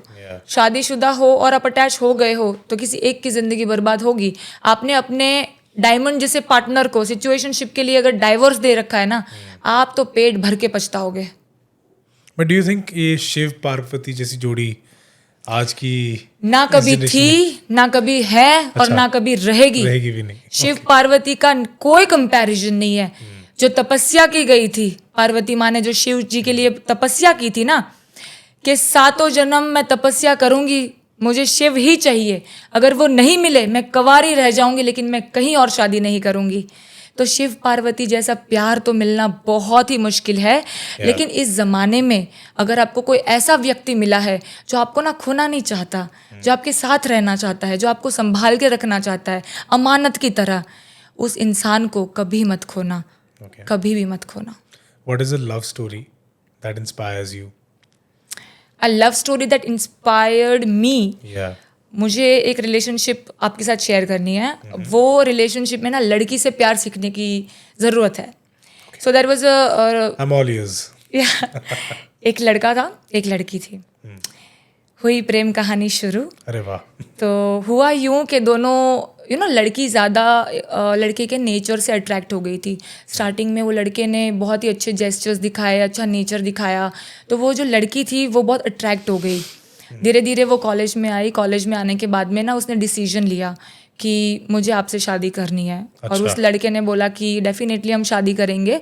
और दोनों एक दूसरे के लिए सब कुछ करते थे, एवरीथिंग, समर्पण था प्यार के अंदर लड़की की तरफ से। लड़के को 4 होल्स थे हार्ट में, Oh. 4 होल्स थे हार्ट में। उस And लड़की, the girl knew? लड़की हाँ को उसको पता था। अच्छा, उसके बावजूद she said. बावजूद भी वो उस रिलेशनशिप में रही। वो लड़की ये कहती थी कि यार कुछ भी हो जाएगा ना, मैं विधवा बनना पसंद करूंगी, मैं तुझे ये लॉयल्टी दे के जाऊंगी। उसको ना अंदर से पता था कि शायद इसकी एज इतनी नहीं रहने वाली है। उसने कहा था फिर भी हम शादी करेंगे, मैं अपने फैमिली वाले को मना लूंगी। Bold decision. या मैं अपने फैमिली वाले को मना लूंगी, तू टेंशन मत ले, मैं कुछ भी करके तेरे लिए खड़ी रहूंगी। लड़का कहता है कि अगर शादी के 2-4 महीने बाद मैं इस दुनिया में ना रहा तो, क्योंकि पॉसिबिलिटीज़ थी।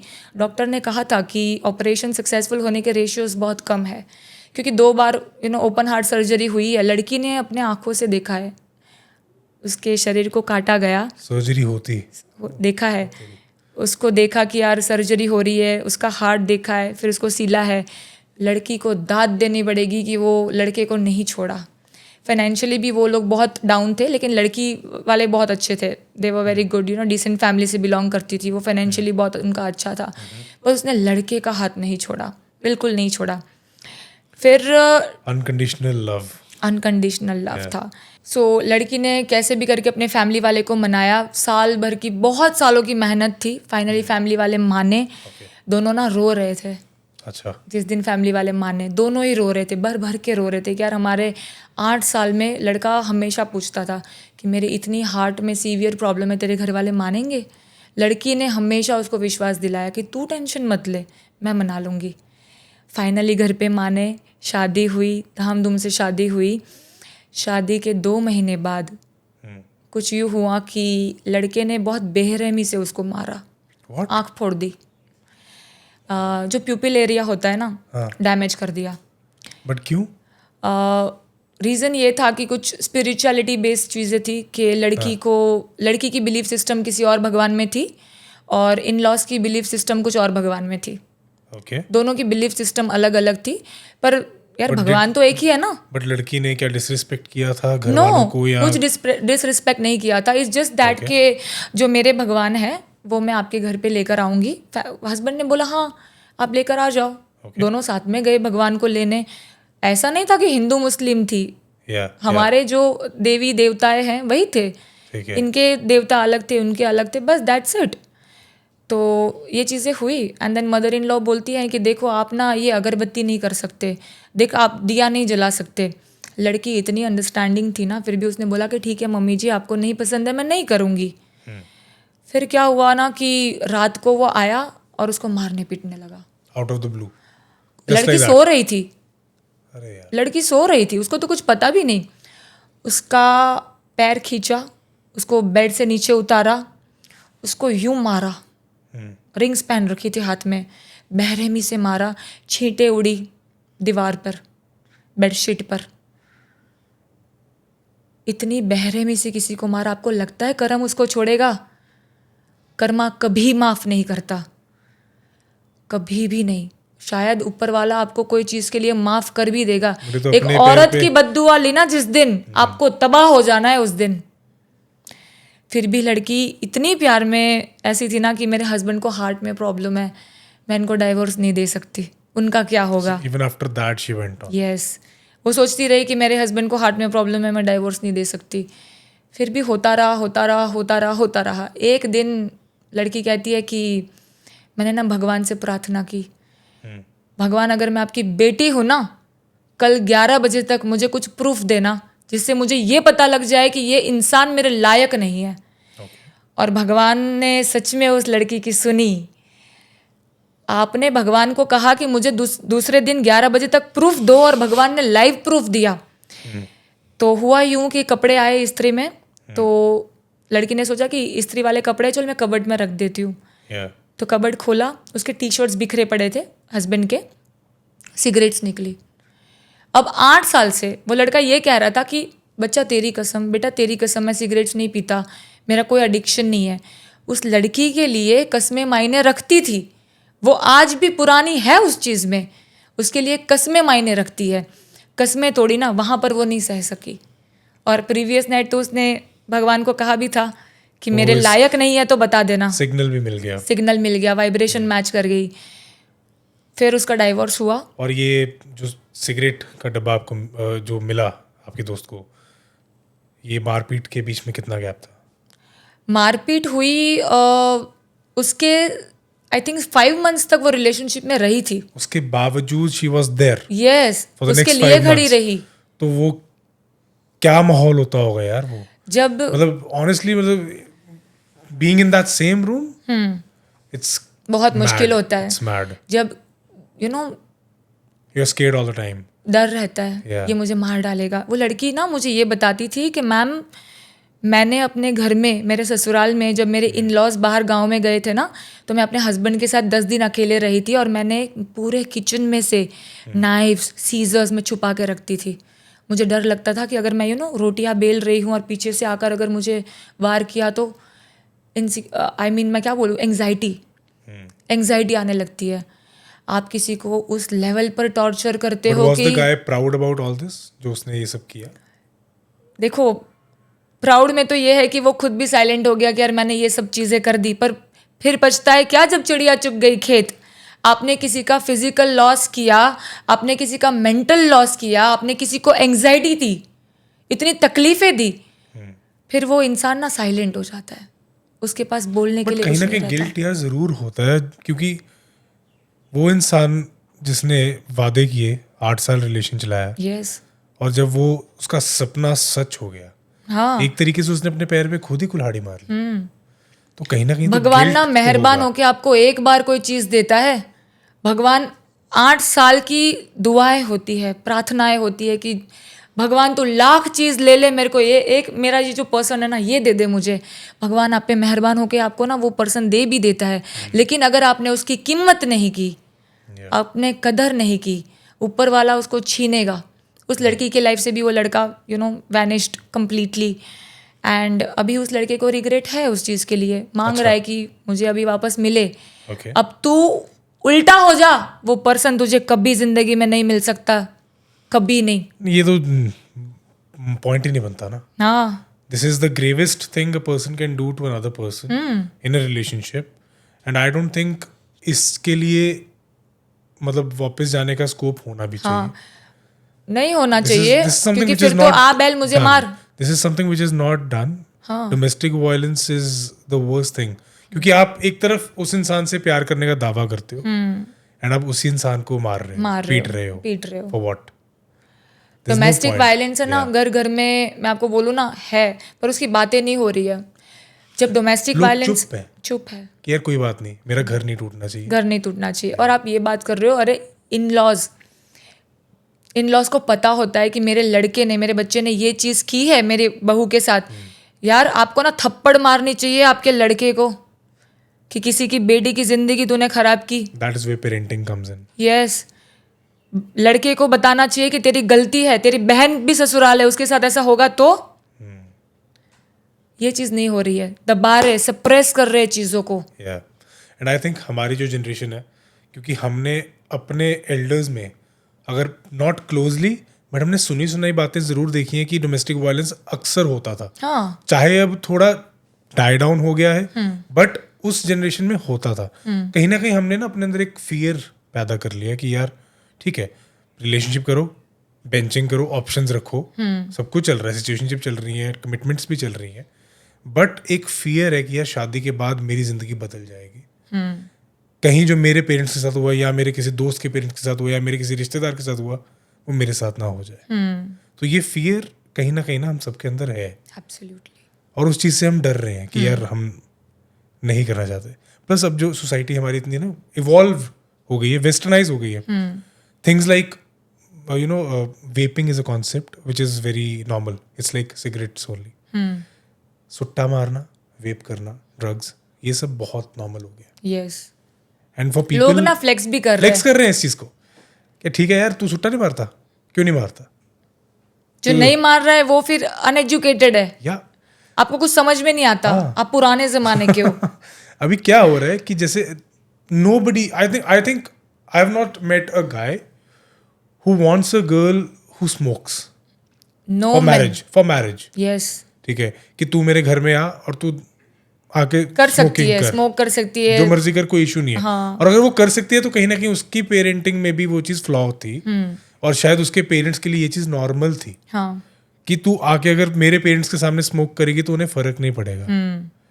But some people are actually scared कि यार, क्योंकि see this is the Indian society we live in. एक लड़की ने आपके घर आना है, हाँ, ठीक है, you live in a harmonious household, हाँ, that girl has the power to take that household ऊपर, और she can take it to the grave. Absolutely. एक औरत के हाथ में होता है घर को बनाना और घर को तोड़ना। जिस भी रिलेशनशिप को मैंने देखा है ना, मैंने देखा है कि औरतें ज़्यादा फ्रस्ट्रेटेड है। और डोमेस्टिक वायलेंस की जब हम बात करते तो हम मेंटल वायलेंस की बात नहीं करते। मेन आर सफरिंग मेंटल, उनको एक फीमेल मेंटल वायलेंस दे रही है।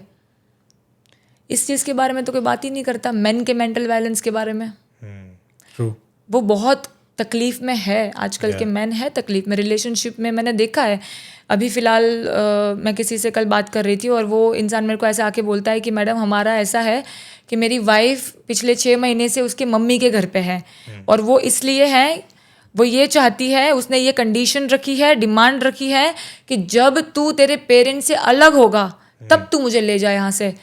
लड़का बोलता है तू पूरी ज़िंदगी रहे उधर, मैं अपने माँ बाप से अलग नहीं होऊंगा।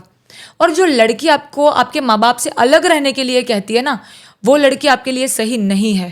वो तो ऑलरेडी टॉक्सिक हो गया ना मामला। हाँ, वो तो ऑलरेडी टॉक्सिक। अगर आपके माँ बाप को, लड़की के माँ बाप को आपका भाई जो है, आपकी भाभी ऐसा बोलेगी तो नहीं, तो खुद के माँ बाप है ना।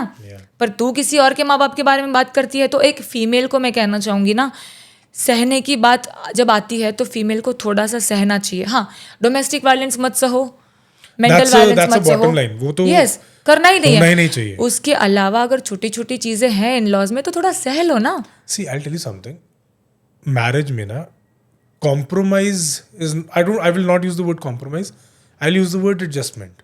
Adjustment, yes. एंड एडजस्टमेंट सिर्फ एक लड़की की तरफ से नहीं होती, वो लड़के की फैमिली की तरफ से भी होती है, वो लड़के की तरफ से भी होती है, क्योंकि एक नया मेंबर आया है। हाँ, इट्स नॉट लाइक कि सारे सैक्रिफाइसेस, सारी एडजस्टमेंट एक लड़की ने ही करनी है। It is your responsibility as well कि उसको उसका घर उसको फील होना चाहिए, यस, होम फील होना होम चाहिए। फील होना चाहिए। और कुछ एडजस्टमेंट्स अगर आपके पार्ट पर भी हैं तो वो आपको करनी चाहिए, क्योंकि अगर आप भी एडजस्टमेंट करोगे, वो भी करेगी ना, तो देखो इंसान को नजर में आता है कौन क्या कर रहा है। यस, एंड वो अगर चीज हो जाएगी तो आपका रिलेशन बन जाएगा, आपका बॉन्ड बन जाएगा, not just with the partner but the family as well. एक ना बेसिक सी चीज़ें हैं कि जब एक न्यू ब्राइड किसी के घर जाती है ना शादी करके, तो मुझे ऐसा लगता है कि 1 साल तक एक फीमेल को आप ना चुप रहो, थोड़ा सा देखो, Observe करो। चीज़ों को ऑब्जर्व करो। जाते ही ये फ्रिज इधर क्यों है, इस फ्रिज को ना इधर होना चाहिए था, इस टीवी को वहां पर होना चाहिए था। बहन, वो 25 साल से फ्रिज वहां पर है, तू उसको मत बदल, तू उसको देखने में आदत डाल ले, वो फ्रिज वहीं पर रहेगा। 1 साल तक किसी भी लड़की को चीज़ों को ऑब्जर्व करना चाहिए। उसके बाद जब वो चुप रहेगी ना, तो इन लॉज वाले भी देखेंगे हमें ना अच्छी डिसेंट लड़की मिली है। Very nicely put, honestly. फिर फैमिली वाले भी थोड़ा सा करेंगे। जाते ही आप अपना चलाओगे, मैं इंडिपेंडेंट हूँ, मैं भी कुछ कर रही हूँ, मेरे भी पॉइंट ऑफ व्यूज है। आई नो है, पर आप 4 जना के बीच में आ रहे हो, वहाँ पर आपके इन लॉज है, mother in law, father in law, उनके भी तो पेरेंट्स रह रहे होगे ना, ग्रेट ग्रैंड जिसको हम बोलते हैं। Yeah. आप उनकी रिस्पेक्ट नहीं कर रहे हो। आप उनके सामने, जैसे ये ऑफ शोल्डर मैंने पहना है, अगर मेरे इन लॉज है, mother in law, father in law, शायद उनको वो चीज़ नहीं पसंद है, तो मेरा हस्बैंड मुझे सपोर्ट कर रहा है ना कि आप पहन सकते हो, थोड़ा दुपट्टा डाल दो। It is basically you don't have to hurt a sentiment.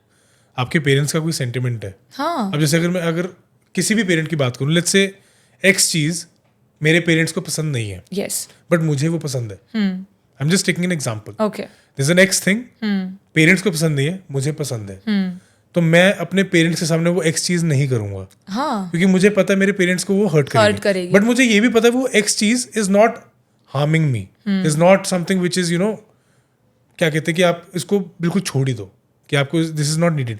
I will do it in a separate way so that मेरे पेरेंट्स की सेटिस्फेक्शन हो जाए, उनको सेंटिमेंट हर्ट ना हो। अब I know that another girl is coming in, ठीक है, लेट्स से वो एक्स चीज उसको भी पसंद है, she also wants to do it. अगर मैं वो चीज़ ऑलरेडी प्रैक्टिस करता हूँ, I am nobody to tell her no, हाँ राइट, ठीक है, क्योंकि ये चीज़ ऑलरेडी पहले ही पता होती है शादी से। हाँ इट्स नॉट लाइक कि शादी के बाद पता लग रही है, राइट। अब मेरे पेरेंट्स को वो चीज़ पसंद नहीं है, so I tell the same thing to her कि यार ठीक है, this is how the setup is, या please don't hurt the sentiments of my parents. And अगर वो लड़की को समझ होगी तो उस चीज़ को मुद्दा नहीं बनाएगी, हाँ इस चीज़ को समझ लेगी, और ये चीज़ बहुत इंपॉर्टेंट है। हाँ, जैसे खुद के घर में ऐसा होता है ना कि अगर फादर को कपड़ों की अगर बात ले लेते हैं, मैरिजेस में इसके लिए भी झगड़े होते हैं कि जैसे खुद के घर में अगर शॉर्ट्स वगैरह अलाउ नहीं है तो वो नहीं पहनेगी, क्योंकि पापा है ना, मेरे पापा को नहीं पसंद, मैं नहीं पहनूंगी, हमारे घर में अलाउ नहीं है, खुशी खुशी सेक्रीफाइस करती है। जैसे इन लॉज के घर पे आएगी, अरे मेरे फादर इन लॉ मना करते हैं, मेरा हस्बैंड मना करता है। सी अगर हस्बैंड को ये चीज़ है कि तू पहन रही है, तू अच्छी लग रही है, पर पापा के सामने थोड़ा दुपट्टा डाल देना, बाहर जाके निकाल दे, एक ये भी अंडरस्टैंडिंग कर सकते हो ना। वही हो गया ना कि सामने एटलीस्ट आपने सेंटिमेंट हर्ट नहीं हाँ, किया, रख लेना, हम देख लेंगे बाहर। थोड़ी देर की बात होती है, हाँ बट उस चीज पे कई लोग मुद्दा बना के लड़ पड़ते हैं। हाँ, अगर मम्मी और बहू के बीच में किसी को सिलेक्ट करना होता है ना, तो मेरे को लगता है तुम अपनी मम्मी को कहीं ना कहीं सिलेक्ट करना, बेडरूम में जाके बता दो ना, देख मम्मी खुश है ना, हम तो अंदर में आपस में डिस्कस कर लेंगे। मम्मी को तो लग गया ना कि चलो दोनों के बीच में सही चल रहा है, बेटे ने भी, क्योंकि माँ है ना अपना प्यार शेयर कर देती है अपने बेटे को। गुजराती में बोलते हैं ऐसे कि माँ ने अपने बेटे को बेच दिया शादी के बाद। अच्छा, माँ ने ना अपने बच्चे को दे दिया, अब वो बहू कैसी भी आएगी, माँ ने तो दे दिया ना, तो बढ़ता है बच्चा, एक मैन पीसता है, वो बढ़ता है, उसका प्यार भी बढ़ता है। तो मुझे लगता है मम्मी के लिए आप ये चीज़ कर सकते हो कि मम्मी को उसका मान सम्मान हैंडल करने के लिए आप शायद अगर वाइफ को थोड़ा बोल देते हो, चलता है, बेडरूम में उसको समझा दो, 200%. This is मॉम भी खुश, बेडरूम में वाइफ भी खुश। absolutely very very mature. Let's play a little game. Let's do a rapid fire. काफी intense हो गया podcast. ओके कुछ rapid fire करके थोड़ा सा माहौल शांत ओके, करते हैं. Got it.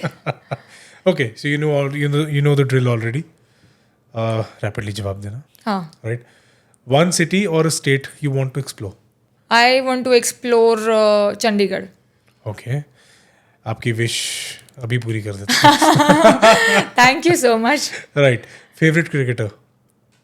MS Dhoni. Okay. What's a ridiculous fear you secretly have? Anxiety. Okay. If you had to eat only one thing for the rest of your life, वो क्या होगी? चने की सब्जी with rice. Okay, great. What's a spirit animal? A pet dog. Okay, and why is that? My dog Jack, Okay. French bulldog. Okay. Nice. What's the weirdest thing you believed as a kid? Ghost exist. But वो करते हैं कि नहीं करते? Ghost exist नहीं करते। नहीं करते? मगर नहीं। Paranormal activities होती है ना पर? हाँ, Okay. What's the most embarrassing thing you have done trying to impress someone? Always try to be in a thing के सब कुछ परफेक्ट हो। That's what I did. Okay. You tried कि सब कुछ perfect हो. परफेक्ट हो। हुआ? नहीं, Okay. नहीं करना चाहिए, सब कुछ परफेक्ट होता भी नहीं है। नहीं होता यार, बस make peace with it. Imperfection ठीक है। Yeah. Okay. Okay. What's the most awkward thing a guy can do on a date? Directly holding hands. पहली डेट पे. हाँ, एंड स्टार्ट कि नजदीक आने की कोशिश अच्छा, करें। what is the ये personal सवाल again. What is the right way to approach a girl? Do gestures for her. Okay, holding hands is not a gesture. No that's comes in a physical aspects कि आप थोड़ा flirt कर रहे हो ये लेकिन अगर मैं कहूँगी कि आप किसी के लिए डोर खोल रहे हैं है ना, अगर आप चेयर पुल कर रहे हैं, एक सिंपल सा रोज दे रहे हैं, उसकी ब्यूटी को एडमायर कर रहे हैं, that's great. Okay. Top 3 green flags in a guy. सबसे पहले तो रिस्पेक्ट करता है आपको in a long way. Second thing I feel के आपके करियर को सपोर्ट करता है एंड आपके पेरेंट्स को रिस्पेक्ट देता है. Okay. Do you believe in love at first sight or is it more about the vibe? हाँ, लव एट फर्स्ट साइट अच्छा, हुआ है कभी? हुआ है. किसको प्यार नहीं होता? पर पहली निगाह में, पहली नजर में, oh my god, that's a dream.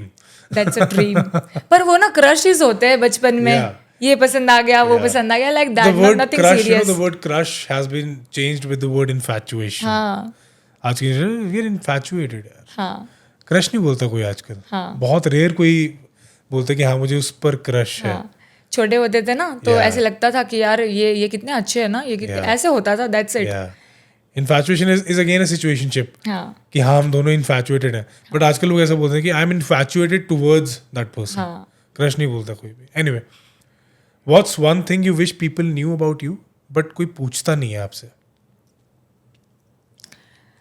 Struggles. Okay, and what are those? I'm going to ask. मैंने ना जिंदगी में बहुत बुलीनेस सही है. When In I was school? In school. Oh. मेरा ना ये रोमन नोज है एंड बिकॉज ऑफ दैट मुझे बहुत इनसिक्योरिटीज होती थी और वो मुझे इस हद तक दी गई है कि वो आज भी है. कोई मेरे को बोलेगा ना अपने स्पेक्ट्स निकालो, मैं नहीं निकाल सकती. उस हद तक मुझे टॉर्चर किया गया था स्कूल में कि यू नो नोज है, ऐसी है. तो मुझे बुली बहुत किया गया, बहुत ज़्यादा बुली किया गया था. 5th स्टैंडर्ड से लेके 9th स्टैंडर्ड तक. Okay. उसके बाद 9th स्टैंडर्ड में जब मैं आई तो मेरे इंग्लिश के एक सर हुआ करते थे, तो होमवर्क नहीं किया था एक दिन, तो मुझे पूरी क्लास के सामने बोलते हैं कि तू क्या कमाएगी, तू क्या करेगी, तू कुछ करके तो दिखा, तेरे को कौन 20,000 में भी रखेगा. अच्छा. ये वर्ड उन्होंने पूरे क्लास के सामने यूज किया That's था. wrong. That's सिर्फ एक demoralizing. होमवर्क नहीं कर रहा है एक बच्चा और आप उसकी एबिलिटीज पे डाउट कर रहे हो. बच्चा 9th स्टैंडर्ड में, 10th स्टैंडर्ड में है, अभी तो जिंदगी शुरू भी नहीं शुरू हुई. भी नहीं की और आप उसको Yeah. ये कह रहे हो. Yeah. फिर 11th एंड 12th में अगेन बहुत ज़्यादा ये हुआ कि ना अकेले ही बैठती थी. 12th के बाद जिंदगी यूं मैंने चेंज की. मेरे को लगा अब बस, अब बहुत हो गया. धीरे धीरे चीज़ें मैंने चेंज करने की कोशिश करी. अगेन बैक 2024 में कुछ डाउनफॉल्स आए थे तो ज़िंदगी यूं ठप नीचे हो गई थी. मैंने सोचा अमीशा अब तो तुझे कुछ करना पड़ेगा, अब तुझे तेरे लाइफ में अपने आप को प्रूव करके दिखाना है. एंड देन मैंने सोशल मीडिया स्टार्ट किया और अपनी जो पर्सनालिटी है उसको मैंने ट्रांसफॉर्म किया. तो बाय बॉर्न तो ऐसी नहीं हूँ, पर लोगों ने जो ऐसे मार मार के मुझे ना ज़िद्दी बना दिया है. बहुत ज़िद्दी हूँ मैं. वो कह के चीजें आपको बहुत कि जिद्दी हूँ. नहीं कर सकते. मैं जिद्दी बन गई कि अब तो मैं खुद करके दिखाऊंगी, मुझे अब करना है. मैं ना अपनी ज़िंदगी को, जो लोग ज़िद्दी होते हैं ना उनकी ज़िंदगी में तकलीफ़ें बहुत आती है. मैं अपनी ज़िंदगी को ये कहती हूँ कि जितनी तकलीफ़ें दे सकती है ना तू दे दे. एक दिन तो तू भी कहेगी कि किस ज़िद्दी से पाला पड़ा है. क्योंकि ज़िद्दी मुझे लगता है कि आपको होना भी चाहिए, क्योंकि उम्मीद हर कोई लगा कर बैठा है. अपनी ज़िंदगी को बोलो हमारा दिल बहुत बड़ा है, सब कुछ सह लेंगे, आने दे तकलीफ़ें. तो social media came in my life and then चीज़ें मैंने ट्रांसफॉर्म करने की कोशिश करी और वो कामयाब हुई. अभी हमारे पास सक्सेसफुली बहुत अच्छे लोग हैं. Awesome. जी. तो ये childhood was not that easy. Not easy. मैंने देखो चाइल्डहुड ट्रॉमाज ना आपको यंग एज में भी Lifelong ट्रॉमाज साथ दे भी के रहते हैं. जाते हैं, इनसिक्योरिटीज दे के जाते हैं. It shatters your confidence. Yes. Yeah. But then मैंने सोचा कि नहीं, now where you are, you like या बैक एट इट. पर अब जो लोगों ने मुझे बुली किया था ना वो सब लोगों का आते डीएम होंगे आता ना है. अरे हमेशा यू रिमेंबर यस, रिमेंबर अस. फिर बोलते हैं, फिर मैंने एक बार बोला था किसी को, या मैंने बोला तूने तो मुझे बहुत ये किया था, तेरे वजह से मुझे इनसिक्योरिटीज आई है ये वो. तो वो लोग कहते हैं कि यार जाने देना, हम छोटे थे, हमको नहीं पता था. लेकिन कहीं ना कहीं वो रह जाती है insecurities. Absolutely. But see that bullying got you somewhere. हाँ. It doesn't work like that for and I everyone. Earn respect. मुझे लगता है कि वही लोग आज आकर मेरे कॉन्टेक्ट लिस्ट में है, पर मैंने उनको माफ़ कर दिया है. मैंने वो दबा के नहीं रखा कि यार तेरे वजह से मैं ऐसी बन गई. इट्स ओके, मैंने माफ़ कर दिया. माफ़ी करना, माफ़ी मुझे लगता है मेरे पेरेंट्स से मैंने सीखी है, किसी को माफ़ी देना। That's I guess the biggest virtue, या सबसे बड़ी चीज़ है माफ़ी। अगर आप वो दे सकते हो तो आप ये दिखाते हो कि आपका दिल कितना बड़ा है। Yes, Yeah. सबको माफ़ कर दिया है, सबको प्राउड भी है, और मैं आगे भी, मेरा यही एंडेवियर है कि मैं लोगों को जितना हो सकता है मैं उतनी कोशिश करूँगी। बहुत सारे DMs आते हैं, I reply them, they become very happy. मैं लाइक देती हूँ, कमेंट भी करती हूँ किसी किसी पेज पर, तो दे बिकम वेरी अच्छा हैप्पी। लगता होगा। Where do you see yourself in the next 5 years वैसे? इन पर्सनल लाइफ, इन पर्सनल लाइफ या लाइक कोई चाइल्डहुड ड्रीम कभी रहा हो कि हाँ यार ये मेरे को करना है? मैंने ना बचपन से ही ये चीज़ देखी थी कि मेरे को ना फेमस होना है। ओके, वो तो हो गए। बचपन से मैं सोचती थी कि यार कैसे जाना है, मैं डांस शो में जाऊँ क्या, क्योंकि सिंगिंग तो अच्छी आती नहीं थी, थोड़ा बहुत डांस कर लेती हूँ। तो मैंने सोचा था मेरे को, अगर मेरा पर्पस ये नहीं था कि मैं डांसर बनूं, मेरा पर्पस ये था कि मैं डांस करूंगी तो लोग मुझे देखेंगे, मुझे फेमस होना था। कहीं ना सबकॉन्शियसली ये चीज़ फिट थी, तो वो मैनिफेस्ट हुई, और यंग एज पे 2024 में वो चीज़ मैंने शुरू कर दी। Yeah. तो मैनिफेस्टेशन यहाँ पर काम करता है कि बचपन का ये था कि फेमस होना है, कैसे होना है वो नहीं पता, फेमस होना है बस। और आज जब मैं ऐसा नहीं मानती कि मैं ऐसी हुई हूँ, बट मैं ऐसे मानती हूँ, ऐसे बहुत सारे DMs आते हैं जहाँ पर लोग कहते हैं कि ना मुझे करना है मैम, मैं कैसे आगे बढ़ूँ, मैं कैसे अपने पेज को ग्रो करूँ, मैं लंबा चौड़ा पैराग्राफ लिख कर भेजती हूँ। अच्छा। मैं हेल्प करती हूँ। That's good यार, like you're giving, that shows your nature। क्योंकि Yes. कई लोग ना ऐसे होते हैं कि कुछ अचीव करने के बाद भी ना they want to just keep it to themselves, हाँ कि हमें देना नहीं है। हाँ, मेरी पब्लिक है, उन्होंने अगर तकलीफ लेके ऐसे सब फॉलो किया है। उन्होंने बनाया ना। यस, अगर आज आप फेमस हो तो किनके कारण फेमस हो? पब्लिक। अगर उन्होंने बनाया और वही अगर आपसे कुछ हेल्प मांग रहे हैं, तो I think there is some ethical responsibility to it, हाँ, कि हमें उनकी हेल्प करनी चाहिए। And I think सब इस तरीके से नहीं सोचते। मेरा तो आगे भी यही रहेगा, चाहे कितने भी लोग और जानेंगे। Yeah. मैं जितना हो सकता है मैं अपनी पब्लिक को, अपनी ऑडियंस को साथ लेकर चलूंगी, और उनके प्रॉब्लम्स को मैं अपनी खुद की प्रॉब्लम है यही समझ के मैं उनको हेल्प करूंगी। Awesome. Who's been your biggest supporter all throughout? My brother.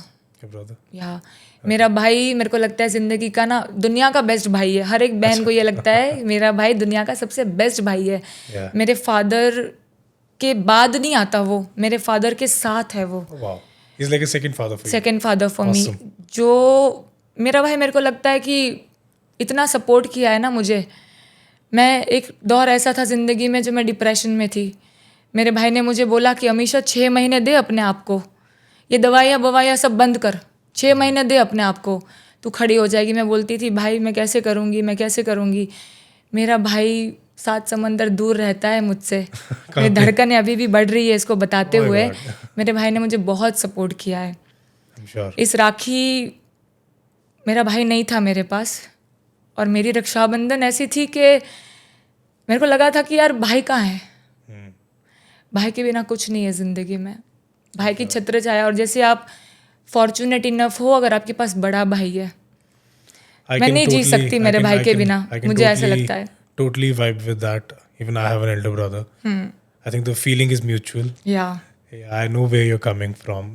You always have that cushion to fall back on. And अगर आपके बड़े भाई की सपोर्ट आपके साथ होती है ना, तो एक वो अलग फीलिंग। ऑफ कोर्स फादर की सपोर्ट आपके साथ रहती है, हाँ, and parents, I can see you getting emotional. या मुझे ऐसा लगता है कि जिंदगी में ना सब कुछ चला जाए, भाई नहीं जाना चाहिए। अगर भाई चला गया ना जिंदगी में, आप कुछ नहीं कर सकते। मैं सुबह उठ रही हूँ, अगर मेरी जिंदगी में मेरा भाई नहीं है ना, आप क्या करोगे? मैं भगवान को बोलती हूँ मेरे को ज़िंदगी में सब छीन लेना, मेरा बड़ा भाई मत छीनना। मेरे से सारे पैसे ले लेना, मैं सब कर सकती हूँ मेरे भाई के लिए। मैंने कभी नहीं बताया, बहुत प्यार करती हूँ मैं। टचवुड, आपका भगवान आप दोनों का प्यार ऐसे बनाए रखे। जी, वो आ रहा है अभी। अच्छा। I am going to meet him. Awesome. कल मिलूंगी। मेरे को लगता है जिंदगी की ये जो 4-5 दिन मेरे जिंदगी के मेरे भाई के साथ मैं बिताऊंगी ना, वो बेस्ट होगा। रक्षाबंधन सेलिब्रेट करेंगे हम लोग। मेरे भाई को हग करूंगी। पता है जब वो मेरे पास था ना, मैंने कभी खाना खाने के बाद हाथ नहीं धोए, क्योंकि हाथ खाया ही नहीं खुद हाथ से। एक एक बाइट उसने मुझे खिलाई है, चाहे दाल चावल खाते ना, उसी ने खिलाया है ये हमेशा। हमेशा बचपन से लेके उसी ने मेरे को खिलाया है। मैंने ये चीज़ कभी मेरे भाई को नहीं बताई, पर मैंने ना ज़िंदगी में बहुत गलतियाँ की है।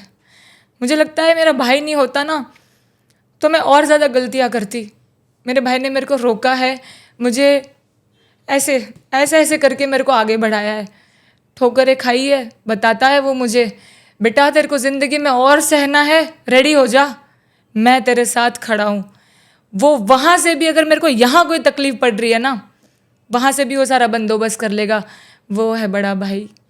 That is where the importance of siblings या comes in.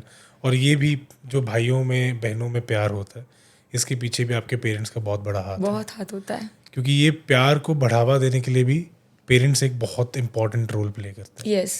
और आजकल हम देख रहे हैं कि लोग भाई भाई से प्यार नहीं करता, बहन भाई से प्यार नहीं करती, बहन बहन मैं से ना प्यार हर नहीं एक भाभी को ये बात कहना चाह रही हूँ कि जब आप किसी घर में आते हो ना, तो आप जो भाई बहन का प्यार देखती हो, भाई बहन का प्यार कभी तबाह मत करना। आप जब ये देखते हो ना, मेरा हस्बैंड उसकी बहन को बहुत ज़्यादा प्यार कर रहा है, प्लीज़ उसको करने दे, वो उसकी बहन है, वो शादी करके चली जाएगी, एक दिन चली जाएगी। मैं अपने आप को ये चीज़ कह रही हूँ, जिस भी घर में जाऊँगी, अगर मेरे हस्बैंड को बहन होगी ना, मैं उस बहन को यूँ हथेली पर रखूँगी, प्रिंसेस की तरह रखूँगी उसकी बहन को, क्योंकि मैं भी किसी की बहन हूँ। अगर मेरे भाभी है, अगर वो घर तुड़वा रहे हैं, क्या मेरी ज़िंदगी बिखर जाएगी। पर टचवुड मेरे भाभी बहुत अच्छा है, बहुत समझदार है वो। That's good to know. Sure अभी आपके पेरेंट्स भी ये पॉडकास्ट देख रहे होंगे, तो वो भी कुछ सुनना चाहते होंगे आपसे। समथिंग यू वांट टू से टू देम। पेरेंट्स को सिर्फ इतना ही कहना चाहूँगी कि जब हम लोग मुंबई में रहते थे ना, तो इतनी कंडीशन नहीं हुआ करती थी हमारी। हमने बहुत सिंगल रूम में भी रहे हैं, एक ही रूम में, और हमने मुंबई के टॉप 30th फ्लोर पे भी रहे हैं। हमने बेसिक ज़िंदगी एकदम ऐसी भी देखी है और हमने बहुत अच्छी ज़िंदगी भी देखी है। तो जब बुरी ज़िंदगी थी ना, तो मेरी मम्मी ने बहुत मेरे पापा को सपोर्ट किया है फाइनेंशियली। मेरी मम्मी एजुकेटेड नहीं है, तो जितनी भी वो सर्विसेज दे सकती थी, खाना बनाना, ये वो, मेरी मम्मी ने वो सब कुछ किया है, मेरे पापा को सपोर्ट किया है। जब मैं पैदा हुई ना, तो लोग कहते थे लड़की हुई है, इसको गुजराती मीडियम में बिठा दो, इसको हिंदी मीडियम में बिठा दो। महाराष्ट्र में थी तो बोलते थे इसको मराठी मीडियम में बिठा दो, इसको इंग्लिश मीडियम में पढ़ाने की कोई ज़रूरत नहीं है। पर मेरी मम्मी ने बोला कि मैं कितनी भी मेहनत कर लूँगी, मैं अपनी डॉटर को, जैसे मैंने मेरे बेटे को इंग्लिश मीडियम में बिठाया है ना, मैं अपने बेटी को भी इंग्लिश में ही पढ़ाऊँगी, चाहे मेरे को कितनी भी फ़ीस की कहाँ से भी बंदोबस्त करना पड़ेगा। और मेरी मम्मी ने वो स्ट्रगल की है। तो मेरी मॉम को मैंने कभी नहीं बोला, पर मैं आज बोल रही हूँ कि मम्मी तेरी वो जो स्ट्रगल है ना, वो मेरे को दिख रही थी। मेरे को अब चीज़ वो फील हो रही है, जब मैं खुद पैसे कमाना शुरू किया है मैंने, तो मैं थैंक यू बोलना चाहूँगी। मेरे पापा ना चीज़ें एक्सप्रेस नहीं करते, वो भी मुझे बहुत प्यार करते हैं, लेकिन वो एक्सप्रेस करना नहीं जानते। तो पापा का प्यार मुझे दिखता है। पापा जी, हाउ स्वीट। चलो थोड़ा सा नैरेटिव चेंज करते हैं। Okay. You are from Gujarat, हाँ, एंड गुजरात में अभी नवरात्रि आ रही है, और नवरात्रि के टाइम पर एक चीज़ तो होती है, जो कि है डांडिया। या तो how excited are you for that? I am very much excited. And Gujarat में नवरात्रि इज़ अ फेस्टिवल जहाँ वो 3 महीना एडवांस में स्टार्ट हो जाता है। गुजरात 3 महीने पहले? 3 महीने एडवांस में क्लासेस में। अच्छा। सूरत के गली गली में आपको क्लासेस दिखेंगे गुजरात, जिसमें ना गरबा खिलाया जाएगा आपको। 1.5 घंटे का प्रोग्राम होता है, जहाँ पे सभी लोग मिलते हैं, 1.5 घंटा गरबा खेलते हैं for rest of the 3 months। Okay. And फिर 10 days के लड़कियाँ चनिया चोली अरेंज करेगी 1 महीने एडवांस में। उसके लिए मेकअप क्या चलेगा, उसके लिए चीज़ें कैसे चलेगी, नाइट आउट्स होती है, सिंगर्स को बुलाया जाता है वहाँ पर, और 3-4 बजे तक जो है गरबा चलता है। गरबा खाना। वन लास्ट थिंग, एक लास्ट गेम है हमारी, okay, then we'll end the podcast. Alright. कुछ डायलॉग्स हैं जो कि मैं बोलूँगा और आपको उन्हें गुजराती में रिपीट करना है। ओह वाव, मजा आवानी चाहिए। ठीक है। So the first one goes, एक तरफा प्यार की ताकत ही कुछ और होती है, औरों के रिश्तों की तरह ये 2 लोगों में नहीं बढ़ती, सिर्फ मेरा हक है इस पे। दिस इज फ्रॉम ए दिल मुश्किल। या વન સાઇડેડ પ્રેમની તાકાત જ કંઈક અલગ હોય છે. આ બે લોકોમાં ડિવાઈડ નથી થતી. આની ઉપર ખાલી ફક્ત ને ફક્ત મારો હક છે, જસ્ટ મારો હક. ओके, नेक्स्ट वन, इतनी शिद्दत से मैंने तुम्हें पाने की कोशिश की है कि हर जर्रे ने मुझे तुमसे मिलाने की साजिश की है. મેં તને અટૂટ થઈને પ્રેમ કરવાની કોશિશ કરી છે કે આ આખું યુનિવર્સ મને તારી તરફ ખેંચી રહ્યું છે. अरे वाह, क्या बात है. हम वो हैं जो खुदा को भूल गए. तुम मेरी जान किस गुमान में हो. અમે તો એ હતા જે ભગવાનને ભૂલી ગયા. મારી જાન તું કઈ ઘમંડમાં છે? Okay, very nice. मुझे नहीं बनना बड़ा, मेरा दिल टूटना नहीं चाहिए. कुछ नहीं चाहिए मुझे. મારે નથી બનવું મોટું, મારું દિલ તૂટવું ના જોઈએ, મારે કશું જ નથી જોઈતું. ओके. अनारकली सलीम तुझे मरने नहीं देगा और हम तुझे जीने नहीं देंगे. અનારકલી સલીમ તને મરવા નહીં દેશે અને અમે તને જીવવા નહીં દઈએ. Next one. रिश्ते बनाना ऐसा है जैसे मिट्टी पर मिट्टी से मिट्टी लिखना और निभाना जैसे पानी पर पानी से पानी लिखना. સંબંધો નિભાવવા કંઈક એવું છે કે માટીની ઉપર માટીથી માટી લખવું અને નિભાવવું કંઈક એવું છે કે પાણીની ઉપર પાણીથી પાણી લખવું. Absolutely. This ends our, translation thing. Yes. Thank you so much for doing this, Amisha.